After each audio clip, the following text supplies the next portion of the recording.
there was a bit of sort of back and forth, and he went, "I don't even know who you are." I've been done with that by who would I get done with that? Conrad Smith. So he got yellowed when we were playing the Canes, and I was like this, clapping him off, like, "Yeah, well done." Oh, you wanker. He saw me, and he went full red on me, and I was just like, "Oh, that was a fight, big fella." And then subsequently, I saw him at my mate's wedding. Oh, it was so funny. So we got to reminisce about that. It was great crack, lovely bloke. But yeah, but also he's like, "Who are you, mate?" And I'm just like, he was being honest. But he said it with rage. I was like, "Yeah, fair. You're a goat. You are a goat, so it's fine." Yeah. Hello and welcome to the RugbyPass Offload with Max Leaf and Ryan Wilson. We'll be previewing the upcoming Women's World Cup, having caught up with England World Cup winner Kat Merchant earlier on. And later on, we'll be speaking to Worcester legend and someone we love on the show, Ollie Lawrence, to get his honest reaction to the disgraceful situation at Six Ways.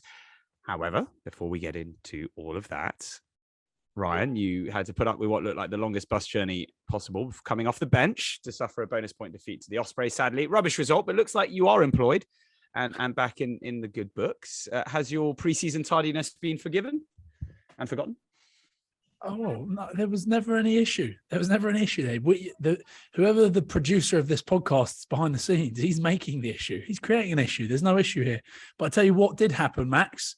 You know, when you settle into the bench, you come out, you know, you lean, get a bit of water, get your Powerade there, whatever, and settle down nicely. Maybe have a banana on the side in case you're hungry. Oh, jacket up. Yeah, jacket up. Swansea Stadium, so it's the football stadium. So you got the Recaro, you know, like nice seats. Yeah, nice seats. This is lovely. Settle down. You know, you think, I've got 15, 20 minutes till we warm up. 10 minutes in, mate. Jack Dempsey's holding the ribs. I'm going, nah. Stop holding your ribs. Stop holding your ribs, Jack. He's off after 10 minutes, mate. I'm on after 10. Oh, there's nothing worse, is there? Oh, God. No. Why put is on a brave that? face. But why is that? You've played like a lot of rugby. Why do you reckon that happens? I think it's just because mentally you're ready to get to half time. Yeah. And yeah, you're right. That's exactly what it is. Mentally, you're not there. You're just going, I'm settling in. This is going to be nice, easy. Just watch. Make sure you stay engaged. And yeah, 10 minutes in, Will's get ready. I was like, I'll be all right. He'll be fine. And they're like, no. He's going to come on. Do you want a couple bag hits? I'm like, I don't want anything. I'll just go on cold. It's fine. And then they're like, right, well, you're on then. So straight off, like, here we go. But you know, it's like as soon as you're on, boom, you're back to it. And it's the first time I played a bit of rugby in a while as well. So no, it was nice to get out there and have a run around. But yes, we did lose. But like I said to you earlier, Lydia, Tipperick, Wyn Jones, George North, Rhys Webb. Yeah, they've got, you know what I mean? They've got some blokes in there. So fair play to them. They did well at home and we'll be all right. We'll be all right. But yeah, it was nice to run around again, boys. It was nice to run around. What was interesting is I went out afterwards into Swansea. Have you ever been out in Swansea, Max? Oh, did you go to Wine Street, you naughty boy? Mate, Wine Street is like, the only way I can put it is when you walk into it, it's like the Magaluf of Wales. Isn't it? You don't think you're in Wales. You don't think you're in England. No, you don't. It's so weird. I'm like, all I could picture in my mind was, you know, bam, bam, bam, bam, yeah. Bam, bam, bam, bam, bam, bam. You know, the in-betweeners when they're in that bar. It's like someone's like, shots, boys. Yeah. What a clean-off place that is. Yeah, it's interesting. Very, very interesting. Bumped into a few of the Ospreys boys as well. But, you know, we only went for a couple. Just, Count 100. Yeah. We're ass. You got to do it, boys. Bit of team bonding, get the boys together, have a beer. And, nothing major. But yeah, interesting weekend. Anyway, we go again. Bulls this weekend, so it should be easy. For those that are listening and not seeing, I'm doing eyes as if like it'll be tough. Anyway, Max, how was your weekend, mate? Oh my God, lads. Up to the tune. Oh no, why did I do it? Why did I say it last week? I'm sorry, it's my fault. It's my fault. Kingston Park, a dark and ominous stormy night. We looked over at our opposition, the doughty men of the Toon, draped in black, like the Night's Watch, a feral glint in their eyes, and you just knew it was on. Oh, they were Thing hungry. is, though, I thought we prepared really well. Like, you know, when you're in a warm up, you feel that je ne sais quoi, you know, that zeal in the worst. Yeah, and you're like, we're ready, we're woofing, we're good to go.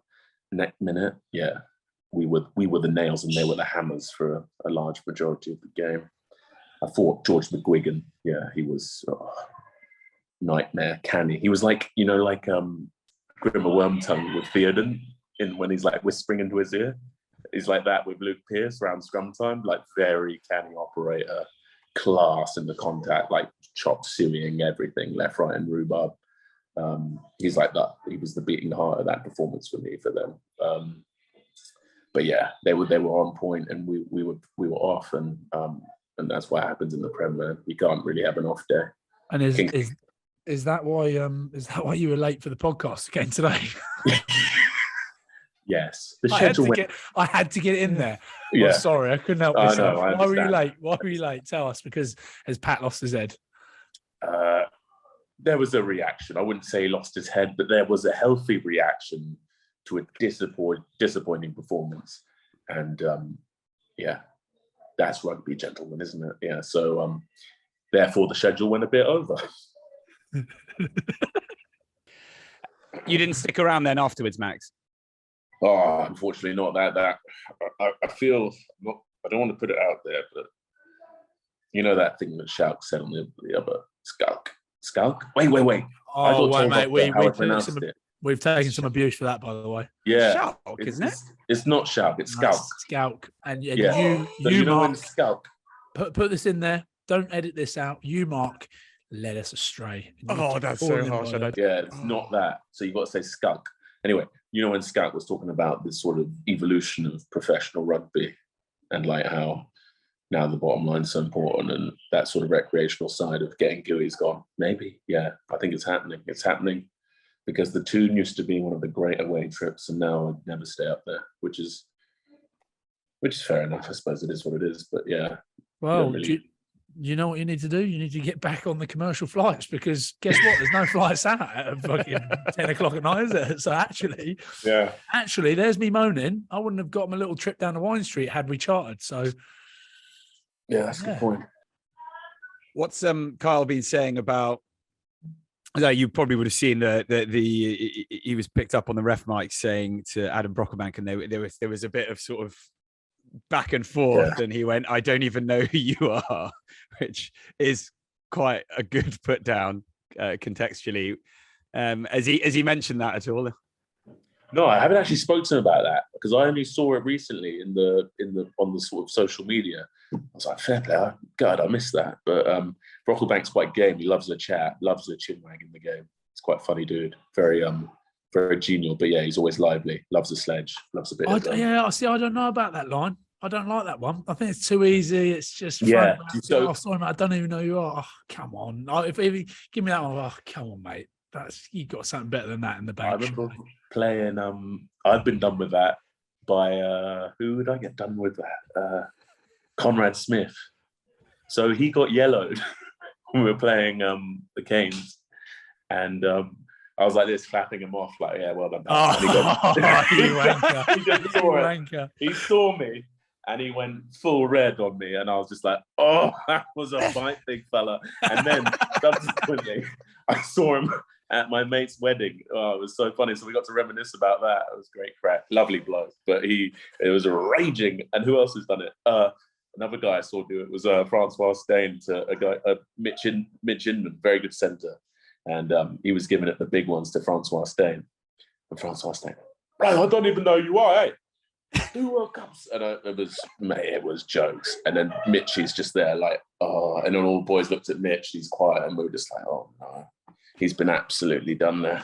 But it's when people bite on it, like you say, Conrad Smith, when he bit on that, and nothing worse than someone goes, "Oh, God, yeah, he's bitten." And I was like this. Oh, God, because I've bitten. I shouldn't have bitten. Yeah, but also he's like, "Who are you, man?" And I'm just like, he was being honest, but he's saying it with rage. I was like, "Yeah, fair. You're a goat. You are a goat, so it's fine." Yeah. Right. What's the best one where you've either heard it or the one that you've bitten? I've told you, I don't really bite. I don't bite. I'm good at not biting. I'm good at just smiling. Yeah, I feel like you could smile. Yeah. Yeah. Very good at smiling. I don't know. Yeah, I can't really think of any that have come off, but I just know that was a horrible one. That's a horrible one. I don't like that one. Well, because it's simple or because it's mean? No, just because I think it's just too easy. It's too easy. And you're like, well, if you had done your research and done a little bit of analysis, you should definitely know who I am.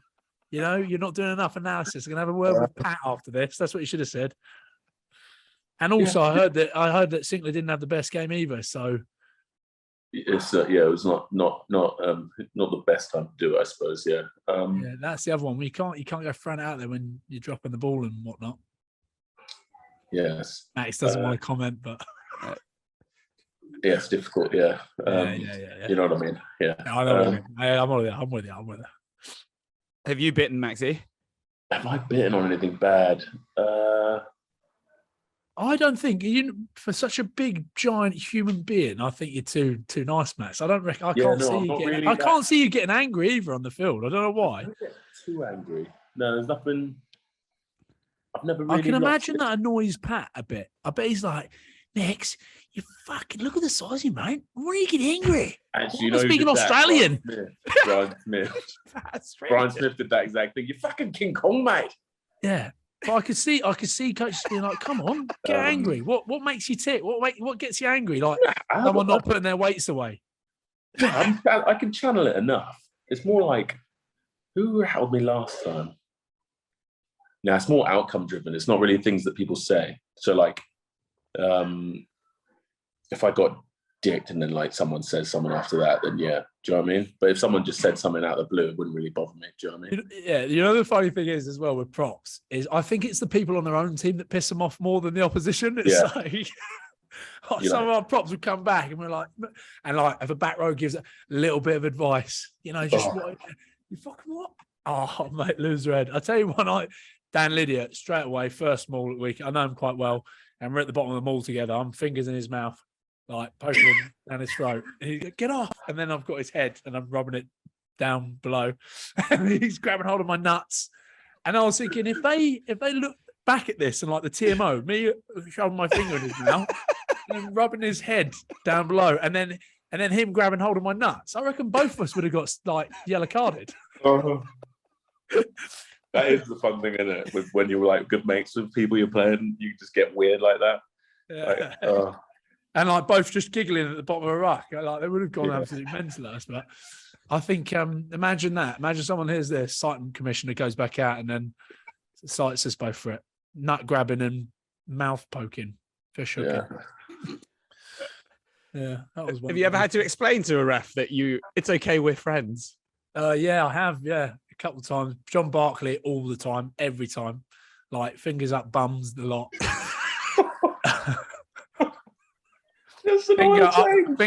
Finger up the nostril as far as I could as well. I got him. Like, that's not even fun. That's actually painful. Yeah, and ran my finger straight up his nostril. What was the other one? Who was the other one? Oh, Hamish Watson. But we got into a little bit of a fracas maybe, and we're very good mates. But I caught him moaning to the ref afterwards about it, and I was like, "Hold on a minute." So yeah, they're two of them. It happens all the time. Brilliant. Right, let's move on to the Prem, and continuing on with the Prem, Saracens destroying the reigning champions Leicester with that incredible putting 50 points on the board there. Max, some people are saying that was possibly one of the best showings of a side in the Prem in years. How did you see it? Oh yeah, there was definitely some sort of resentment there. There wasn't there. There was some hard grudge throwing. I thought that Harry's looked absolutely class. I think McFarlane's and Ben Earl and Theo McFarlane are sort of like continuing from where they left off last season. But yeah, I think Leicester just didn't. I think Leicester probably prepared and knew that that was the reaction they were going to get from that final, but I don't think they could stop it. That was that kind of day for Sarries. They were just on fire. It was just like, I just feel like that Leicester team at this point is still like trying to figure out the sort of the departing talent and how they're going to like fill those voids, I think. And it just sort of showed itself a little bit against Sarries, but they're still going to be a strong outfit going forward, I think. I thought Leicester's D was absolutely shocking. Like, give Sarries their due. They did play well, but I just thought they were so passive. Like guys like Elliot Daly back to his best in that game. He was outstanding. Mate, how balanced is he when he's running with the ball? Max Malin was tearing it up. Yeah, they were untouchable, weren't they? Did you see a good friend of mine, Sean Maitland's try? Did you see? Did you see it? Oh my God, he almost dropped it. God. Oh my! Scott, he's like hell? Done all the work and was going over. And what was he thinking? And then face plants into the floor. Oh, that's rubber crumb burn all across the forehead. Yeah. That's he just like had to face plant it in panic, didn't he? He was like, I was feeling for him. He got it down. Thank God. And that McFarlane's take, was it McFarlane? Mate, that casual one hand. Yeah. That was impressive. I like that. But yeah, I don't know. I was disappointed with Leicester, to be fair. Don't take it too much away from Sarries, but Leicester weren't anywhere near what they should have been. Yeah, they'll be running around ragged. I think it was just like that grudge. It was a big grudge, wasn't it, from that final? I think Leicester, like Sarries also from that final, would have been fuming just because of how they performed in that game. Why did Pollard go off? Gosh, I don't know. Yeah. He was injured? He's injured, yeah. I'm assuming, because I didn't see the full game, but I'm assuming he was injured. And he didn't shark that well, did he? Yeah, very interesting times. So it was another weekend where around 350 points were scored in the Prem. Right, I know you hate talking it up in any way, but do we think it is the most exciting league in the world, both for entertainment and also not knowing who's going to win each match? I don't hate talking it up. I don't hate talking it up. I genuinely believe. I don't think it's like everyone talks of it as like leaps and bounds beyond every other league. It's not. Definitely not. And I asked most of the boys that have played in this league, and they're like, "Nah, Prem and what it made out to be." They all say that. So, that's not what your mate Maggie says. Oh, really? Have you finally spoken to him? Have you? Oh, mate, we're besties, pal. We're besties. What a boy.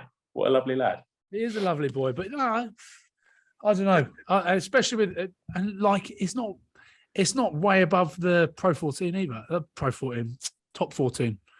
It's yeah, I don't know. Yeah, I'm interested. I'm waiting for the next question because I know that the RC is getting an absolute bagging for some reason again from our producer who doesn't seem to like any of it. And fine, you got to make the headlines, haven't you? But yeah, I don't think the Premiership's all it's made out to be, boys. No, I heard top 14 is tougher for the forwards anyway. I've heard it is a bit more of a ding dong battle. Like everyone's just largely in charge, like week in week out, and it's long. But I suppose you get a bit more rest. I think. I just feel like the Premiership it's just everyone's just the same. Do you know what I mean in terms of what they bring? Whereas there's a little bit of variety in our league. The Irish teams are very different to the South Africans. I see what you mean. The difference between the Scottish teams here. The Welsh teams always bring something different. All four of the Welsh teams are really different. All play against different surfaces and bring different things. I don't know. I think there's a lot more variety in the URC than there is at the Premiership. I think you say you can never pick who's going to win a game in the Premiership, just because everyone's so bloody inconsistent. Whereas in the URC, everyone just loses to the South Africans. They do at the moment. We are delighted to be joined by, good friend of the show, Ollie Lawrence. Ollie, thank you so much for coming back on the show. It's great to see you in a very difficult situation, and obviously to get your thoughts on the heartbreaking moments around Worcester. Let's go straight into it. From the owners releasing that statement at the end of last week, attacking the players for not accepting big enough pay cuts during the pandemic. Even more bizarrely, then hitting out at the club's fans. So weird, for not attending the stadium in sufficient numbers for the club to remain solvent. What was your reaction to kind of all this bewildering stuff in that statement? Yeah, I think it was just like disappointing. I think off the back of everything that's happened over the last like 2-3 months, I think it just was adding more fuel to the fire. And I think that was the last piece of the puzzle really that kind of just summed everything up. I think it was a shame that it was worded the way that it was. I don't know whether there was a missed message or whether they genuinely felt like they were free to attack the fans and also the players for the cuts during the pay, like during the COVID period. But I think across the league, everyone took cuts, and I think we were pretty much similar to every other club, but they're still surviving and still playing in the Premiership. So I don't think it was fair to say it was down to cuts. And our attendance to games is usually down to our performances, and that's on us as players. But at the same time, I don't think they can use it as excuses as to why the club's gone into administration. Billy Sill said it's all been done by sort of emails and texts. Do you think they've been sort of too scared to front up and actually come and talk face to face? Well, we haven't had a conversation. Like, one thing I said to the owners when I spoke to them is just that, like, everything they've said is through an email system. Like, they've never come and spoken to the players face to face or even on a Zoom call and said, like, this is the situation. This is where we're at. We're going to struggle to make next month. We're going to struggle to meet this pay. It's like all over email, and then emails get dragged out, and then it just ends up turning into a spider's web of different stories, and it's very hard to keep track of it all. And before that, would you have normally seen them around the club, Ollie? Like, would there have been not present? Not massively. At the start, yeah, they came in quite a bit. But to be fair, over the rugby side of things, they weren't really here. They might have been in the building on the far side, but on our side of the building, they were very rarely in, a handful of times. It's obviously a tricky situation in terms of what you want to or you can't say and what you really feel like you should say. But I mean, your gut is going to be telling you something. What's been your general feeling about how this whole situation's been handled by them? More disappointed. Like, I think disappointment is the biggest thing for me. I think the main thing for me is that I've been affiliated with Worcester since I was 14, and I think to have to leave now and potentially play my last game last weekend against Newcastle, and for that to be it, and potentially they might not be a club again or in the Premiership again, it's quite it's a tough pill to swallow. And it's they can't blame other people. It's down to the way they've managed the club. And I think that's the worst thing for me, is like the disappointment that I've like obviously left my team now. I've left like my family and stuff, and I've moved away and come out on loan just to continue playing rugby. But I mean, it's not what I wanted to do. It wasn't the plan, but it's what I've had to do. And I think it'll be similar situations for other boys over the coming weeks, due to the fact they've got families and they've got kids, and more importantly, they've got mortgages that they have to meet at the end of the month. And if they're not getting paid like we didn't this month, then they have no choice but to try and find another job, and it won't be as easy for everyone to walk into them. And that's the sad reality, is that some players will potentially might not play professional rugby again.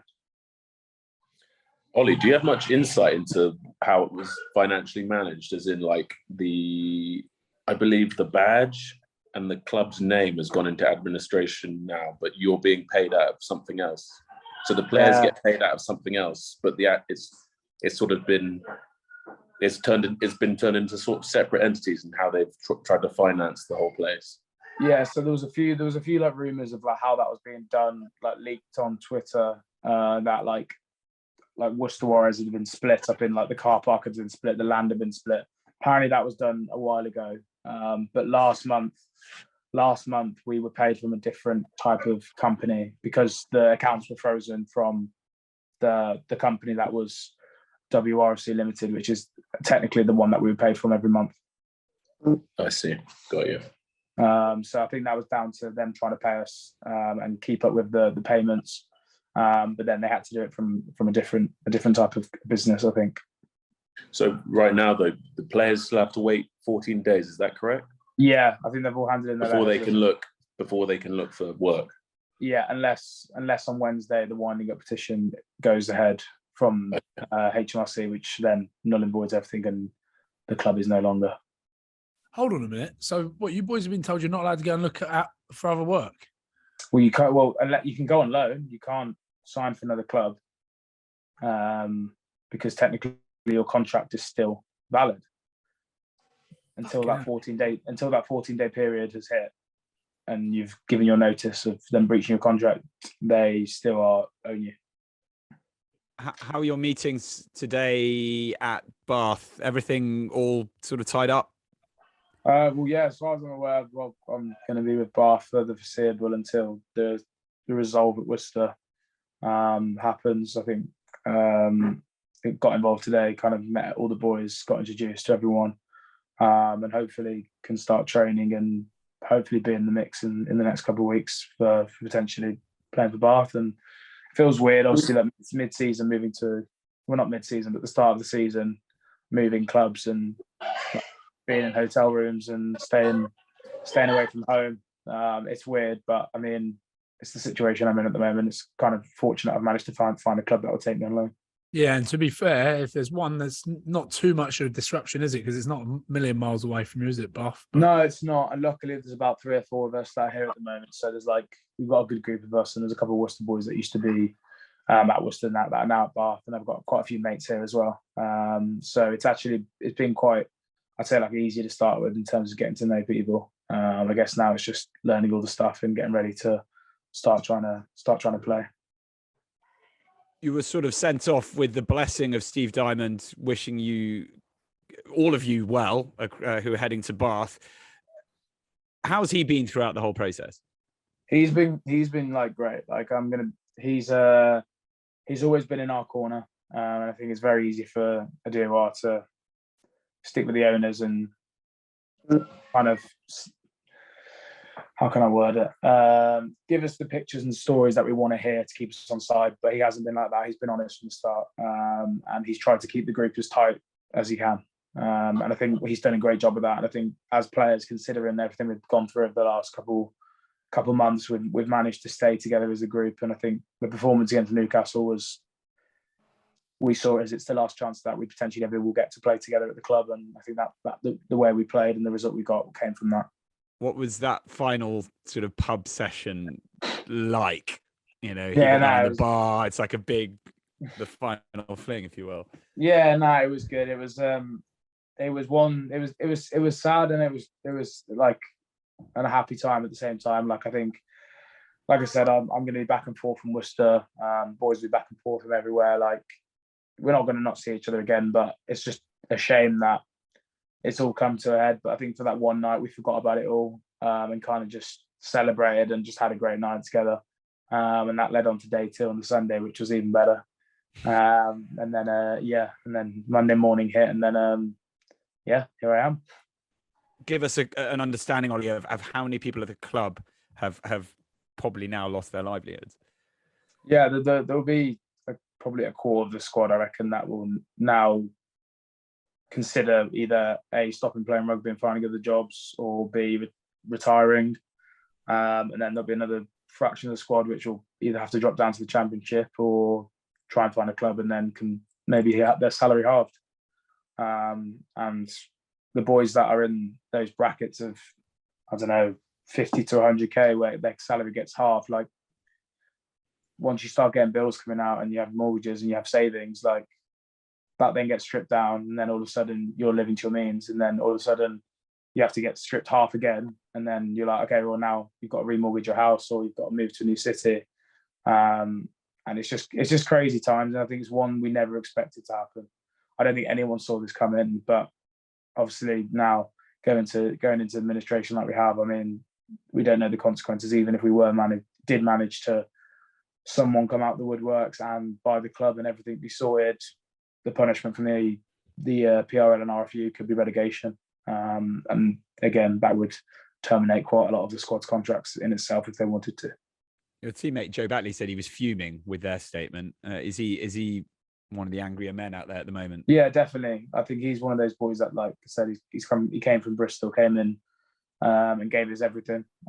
He's now got a young son as well, and a family here that he obviously has tried to build on, and now that's been taken away from him, and it's affecting his kid's future. And you can obviously understand the frustration and the anger from a lot of boys. But there isn't much we can do now. That's the unfortunate thing. That's what I was referring to earlier about player power. There isn't much we can do. We say to the owners, okay, we're not going to play today. Right, well, you're in breach of your contract, you didn't turn up to the game. Then they can sack you. And then every player they sack, the more money that they can save. So there's never a position where we have a position of strength. You can put a tweet out, you can put photos up, you can videos up to try and force someone's hand, but at the end of the day, you can't force them to make a decision, which is what obviously we needed them to do, but unfortunately didn't get done. Let's try and also, at this point, from your perspective, what goes down as your best memory at Worcester? Probably the final last year. I think obviously because it'd been such a frustrating year for me with injuries. I think to come back and be a part of the squad and to win the first bit of silverware since the Champ Trophy that they won multiple years ago. I think that whole evening was probably one of my best memories at the club. I think that will forever stick with me. And luckily, it was with the squad that was, like I said, ones that have gone through the good times and the bad. That was one of the best times, and now we're currently through one of the worst. So I think it's one that will live in the memory for a long time.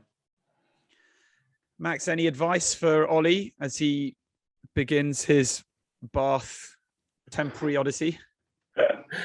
Stay away from JJ and then terrible influences. There's a good bunch of boys down there. He'll have fun. It's a good spot. Well, Ollie, we'll let you go now. I know it's a tough time, and we really appreciate you coming on and giving us a bit more insight into everything that's currently going. And we really hope that, as a whole, everything gets resolved in a certain way anyway. So there is some closure and people will start moving on from your perspective, but also for you continuing and all of the other squad members continuing their rugby careers as much as possible. And then we'd love to have you back on once you're able to say a bit more and be a bit more open. But thank you already for your candor, and good luck for the rest of the season. Cheers. Thank you very much. Appreciate it. Well, we are delighted to be joined by World Cup winner turned pundit Kat Merchant to preview the Women's World Cup. Kat, how's it going? Yeah, really well, thank you. I'm just excited to get it all started. You obviously wonderful career with England. World Cup starting in New Zealand on Saturday. They haven't lost, or you guys haven't lost in 3 years. A record-breaking 25 matches unbeaten. Foregone conclusion? Well, it should be if you're going on paper, but World Cups are never one on paper, are they? But they're going in the form of their life. And I think that they're going to have to really get something wrong preparation-wise or mentally mess up on the same time that someone has the game of their life to derail them. But that's going to be the scenario if it was to be one. But really, they're going in as hot favourites. But I don't know if you've seen that they've sold out 35,000 tickets to the opening game. So New Zealand are going to have a lot of support there, and they've always been boosted by home crowds. So that's a factor that I don't think necessarily people knew just how many people were going to be watching. So I mean, that's huge, and it's amazing for the tournament, but it does give them a little bit more of an advantage, I'd say. How exciting, though, as you mentioned, the number of people who've the fact that it's sold out. I think Rita Ora's doing the opening, she's doing the live concert there. There's 3 games back to go. There's a lot going on. How exciting is that for women's rugby as a whole? Oh, it's huge. It's massive. And I think going off the back of the Women's Euros and how excited everyone was around that, I think it proves that no matter what the sport, it's there. And I love it. I love seeing those numbers, and they're going up every single year. And it's credit to the performances these women put on the pitch. So it's going to be a great tournament. That is interesting, by the way, because you definitely saw a shift in women's sport, especially after the England women's football stuff at the Euros. I mean, some of the figures you heard after that of young girls and stuff joining up with their football club, they couldn't actually accommodate it, could they? And do you reckon that definitely had a shift into rugby as well? Yeah, I think so, because people are just starting to view sport differently, in that when everyone was talking about the Euros, they went, oh, are you watching the Euros? Are you watching the football? They weren't saying, oh, are you watching the women's football? Are you watching the women's Euro? That just went completely. It was like, are you watching the football? Or what a great game. Did you see that goal? Did you see? And it just takes kind of women's men's away from it, and people are just watching it for a sport. And rugby is definitely is building on that, and getting record crowds during the Six Nations. It shows that the support is there. Now, being in New Zealand, obviously it's going to mean very early mornings for people watching at home from the UK, so it might not get as much of a buzz initially as the Euros being on at the times that it was, but hopefully people will get really behind them come the later stages, the quarters, the semis, the finals, and they'll be getting up early to watch it, because it'll be worth it. Having gone from the playing side to now the sort of broadcast side of things, like, what do you think what can rugby do to bring itself up to that the excitement levels that the England women's football team have done, and also there was the cricket a few years before that? Where's rugby lagging, and what can it do? Well, I think putting it on, having the games shown on when they were on BBC, when they were showing Premiership games, like BT covering the final, like all things like that, ITV getting involved, like having it on a big platform grows the game massively. So that's one area. So show it, and people will watch. Put it on at good venues, people will go, and it's definitely doing that. And the Premiership has done so well this year with it as well, and seeing fans, masses of fans going to Prem games.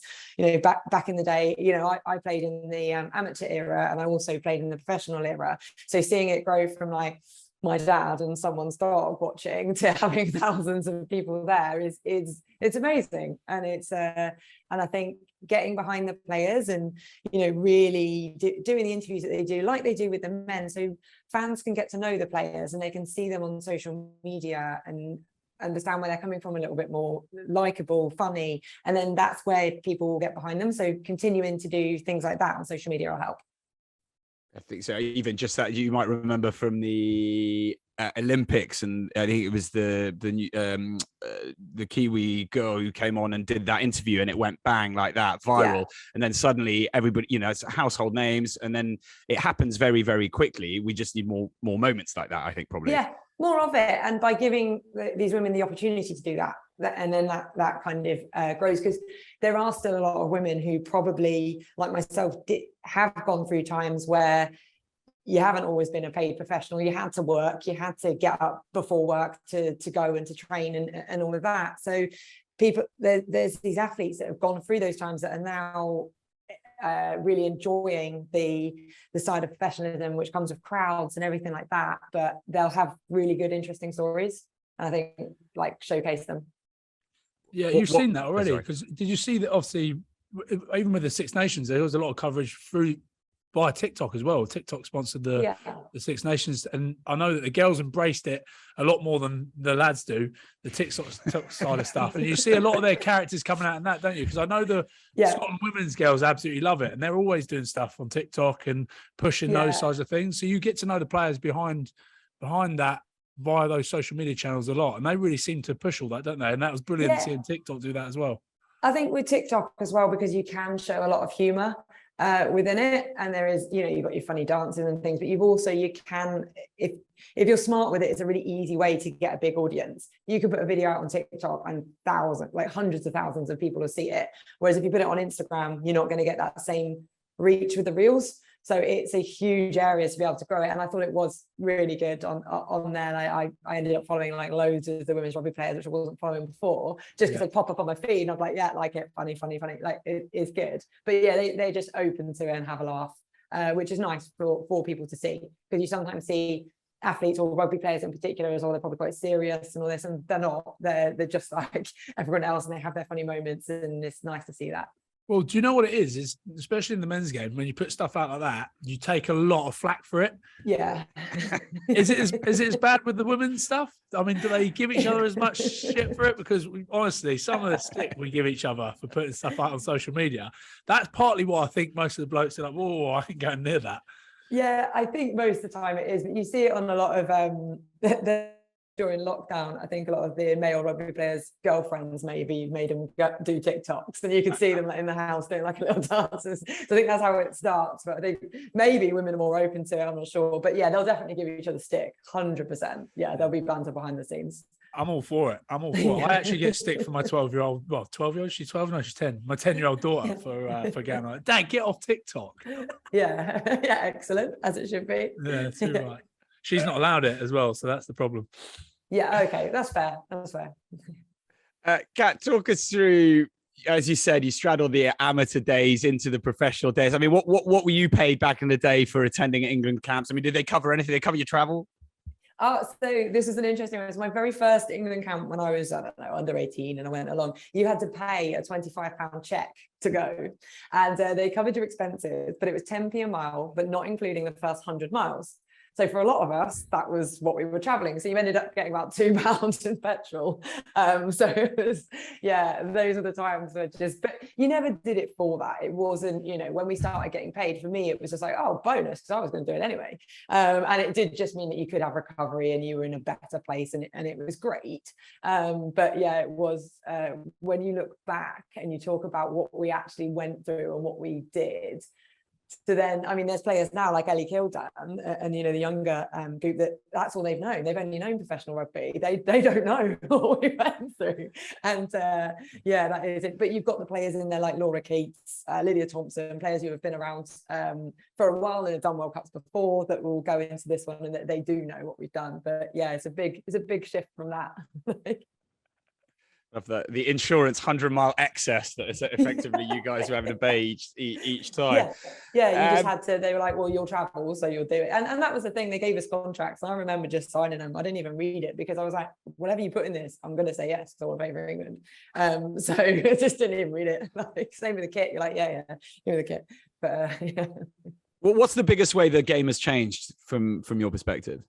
In terms of practically on the pitch, I would say the skill set has gone massively up because of the time that they are able to have together now, whereas we didn't before. The big one in that being the kicking. The kicking game has massively upped it back. Like, I was quick and I did footwork and handoffs and I'd go around people, but asked me to kick and you wouldn't have been very impressed with what I could do, I'm sure. Whereas now you've got like the Abby Dows and players that can put it up in the air from back three. So I'd say that's a massive area that it's changed. The set piece has always been decent. We've always, like England have always relied on a really solid scrum, a great line-out. So yes, that's amazing now, but I think that always has been. But yeah, I'd just say the time together and the execution is having a big difference. Off the pitch? Off the pitch, yeah, good question, actually. Yeah, so I guess maybe they're slightly more serious because they have to be, probably, like in terms of when you're on camp, the duration that you're on and the frequency that you're on, whereas before it was very much okay, you're away from camp and then coming back in, so maybe there's less of a lifestyle they could have that maybe we did at the beginning. Although I was really boring when I was first in the England squad anyway, because I wanted to be serious, I wanted to train, and so I didn't really take advantage of probably being able to relax a bit more. But yeah, maybe that. Was there any initiation when you first sort of joined England, or when you got your first cap? When you get your first cap, you have to sing a song. I don't know if they still do this. You have to sing a song at the front of the bus in front of everybody, and it was so scary. I was more nervous about that than and you also had to look after Rory on your first cap, the lion that was like the mascot. And on my very first cap, I forgot Rory. I didn't take him to the game. And it was like the first time anyone had ever forgotten him. And I was so stressed about Rory that I hadn't even thought about the game. And the physio at the time was winding me up. And because it was closer than it normally was against Ireland, she was like, this is because Rory's not here. And I remember being like, oh, I'm like 19 years old. And I was like, oh no, please don't be like, why? And then the song as well was horrendous. What was your song? All the Lisa Brown one, because what always happens is everyone joins in. So I was like, I'm going to do one, just a few lines, and everyone joins in anyway. They're not supposed to, but they do, and it was great. So I think I got away with just a couple of lines. There was also a few new caps on my game. I think there was 3 of us. So it was, when it's just one of you, it's probably a bit more intimidating, but at least everyone else is stressing about it as well. But yeah, I'd forgotten about Rory all those years ago. Yeah. Kat, let's focus on the upcoming tournament. From your perspective, the top 3 players we should be looking out for. So England-wise, it's hard to look past Emily Scarrett, obviously because she's just phenomenal. Like, she's been World Player of the Year. She really leads the squad in a way that people seem to relax when she's on the pitch. I think that's a huge one in there. Who else would you sort of say? It's hard to say because the whole squad always really stands out. Sarah Byrne, prop, like absolutely phenomenal. She's amazing, line breaking and all of that. And so I think she's a real. And then I'll go for a wild card one. Claudia McDonald, young 9, been injured for a while, come back, can cover back row, and she's been dead set on making it, and she has. So I think wild card thing for there, like nothing to lose, like go and have a go. I think she'll be one to watch, definitely. And what about from other nations? Maybe who's going to be up there, who might be the Emily Scarrett of the tournament, if you will. So I think any of the Kiwi girls, so any of the New Zealanders, like they always have an opportunity to step up, and some of the French players as well. I think there are some real standouts, like the French 9s, Sansu, she's incredible. She always puts in a performance, and there's just some huge names there that like I think those teams like France, New Zealand, England all can put in huge performances, and so I'm really excited to see some matches there. Well, France are obviously that. Well, I mean, the England are playing what, France third? Is that correct? If I get it right. But second, right? So they've been historically over the last few years the closest matches that in this incredible run that England have been on. From your perspective, does it start at 0 at the World Cup? Are France the dark horses for you, or will New Zealand playing on home turf be the team to look out for? I think France actually are the team to look out for. The thing with France is on their day, I think they can really put in performances more than any of the other teams potentially. They really do have some flair. Their 9-10 combo is amazing. They get it wide. They've got, but what they don't have is consistency, which England, they are consistent and they consistently perform. Whereas France, they can put in, but it'll be interesting to see what they can pull together. But England mentally have a hold over France, 100%. France could, I think they could beat other teams on the day, but England, I think, on them. Is the women's game in France at a club level as developed as the game in England for women, or? Yeah, well, that's the next one I'd say. Like France are pretty decent, and they do pay some players in the French setup. They've got people do go over there, like Jade Concord, the Scotland number 8. She went and played in France for a few years. Yeah, Rona Lloyd's there, isn't she? Rona Lloyd is at Stade Bull. Yeah. So they encourage it, I think, because the league maybe in Scotland they're going, okay, go and play, get experience, like come back, bring it into the squad. So I think that's brilliant. And so I think the French, their Prem is pretty decent as well, and you can see that in how they perform. Thanks for joining, Max. Who are you blaming it on? Yeah. Come on, give it to us. No. Which dog ate your homework?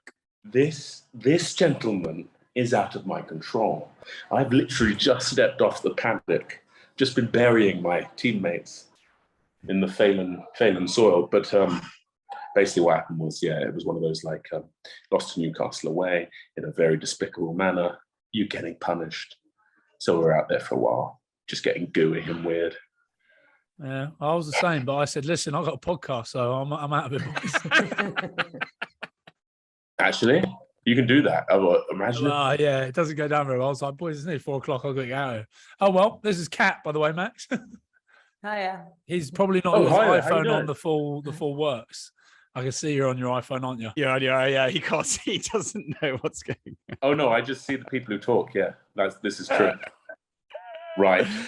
Okay, well, actually, whilst so we've got Kat on for a couple more minutes. Kat, I know you're a personal trainer now, as well as your broadcasting duties. Have you admired any of Max's lifting on Instagram? I haven't, but I'm going to say I have, because otherwise it's a bit awkward, isn't it? So yeah, I'll go with yes, but I will check it out now. Now you've mentioned it. Yeah. Yeah, Max does this. You have to check out what he does with his skipping rope, where he doesn't actually jump over the skipping rope. He just swings it around his body. And let us know what you think about that. If you just, I will do straight after this. Applied biomechanics. Very cutting edge stuff. It's a movement that's happening. It's a very red pill. Kat, I'm telling you, get in there early. Get in there early. I can't Very wait. good for track and field. Ballistic organisms. That's what it's about. Heralding what our ancestors were great at. Movement. Yeah. Athleticism is not built under the bar, is it? Yeah. Would you agree? I would agree. I'd say it's a small facet of being a human on the field of rugby. But anyway, what's your main go-to? Are you like into, what's your sort of methodology you like to adopt in the gym? So I'm doing strength stuff mainly at the minute. I work. I basically just want to get as fit and strong as I can post rugby, and I'm just enjoying that. So did do a lot of high intensity stuff, as everybody did during lockdown, and then actually realised I just like to lift heavy things. so I started doing that, and yeah, it's good. You didn't fancy the marathon yesterday? Oh no, I can't think of much worse. I was a winger, so the thought of running for hours on end, I just can't even. I genuinely, someone when I first retired, they went, "Oh, why don't you do a sprint triathlon?" And I was like, "Because that sounds dreadful." So I went for the first run, and I was like, "I hate it. I'll sprint after things all day, and I'll be explosive, and, like, try and do power stuff." But yeah, not for me. No. What about you? Any of you guys? Yeah, I think. Yeah, I'm with you completely. If I wanted to go to like the Hurt Locker, it's grappling or nothing. Do you know what I mean? That's the only way. I hate running. Yeah, I'm with you. Hang on, Kat. Were you on Ninja Warrior? How did you get? Did you get on Ninja Warrior? How did you do? I didn't do very well. I fell off on the balance one, which I was annoyed about. But when you get there, so the actual distance between the first few jumps, it's like massive. So we all laugh because people fall on the first bit. But I was looking at it, I was like, don't be the person that falls on the first hurdle. I didn't. It was the third one, thankfully. But I really wanted to get to like all the hanging stuff, because that's what I'm good at, like upper body stuff, like pull-ups, all of that, love it. But yeah, the stupid balance one got me. So very annoying. Yeah. In any case, Kat, I know you've got to head off, so thank you so much for taking the time to talk to us. Enjoy your travails around the world now, globe-trotting around, and everybody, let's get behind England in New Zealand. All the matches live on ITV and Scotland. Cheers, guys. And Scotland, of course, and Wales, of course, who are all competing there. Thanks, Kat. Cheers, Kat. Thank you. Cheers, bye. And sadly, that is all the time we've got left for this week. Big thank you to Max and to Ryan, as always, and to you all for listening, and we will see you all next week.